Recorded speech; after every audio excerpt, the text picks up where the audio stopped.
এই যে এনসিপির নেতা নাসিরউদ্দিন পাটোয়ারি অগদ্য ভাষা গালিগালাজ করে, বিভিন্ন মানসম্মানী ব্যক্তিদের নামে বদনাম ছড়ায়, বিভিন্ন মানসম্মানী ব্যক্তিদের মানসম্মান হানি করার চেষ্টা করে থাকে। তো আমি সরকারের কাছে আবেদন করেছিলাম যত দ্রুত সম্ভব এনসিপির নেতা নাসিরউদ্দিন পাটোয়ারিকে পাবনা যে মানসিক হাসপাতাল পাগলা গারদ আছে ওখানে নিয়ে ভর্তি করানোর জন্য।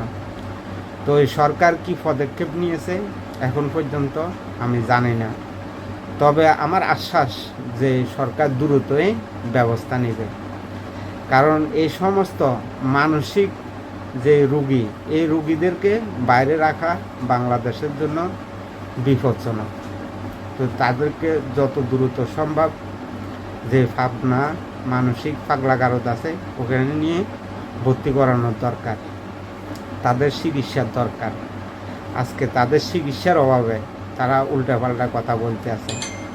জামাত ইসলামীর নেতা কর্মীরাও বলতে আছে, এনসিপির নেতা কর্মীরাও উল্টাপাল্টা কথা বলতে আছে।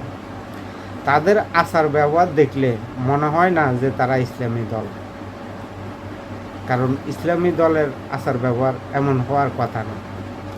ইসলাম হলো শান্তির ধর্ম।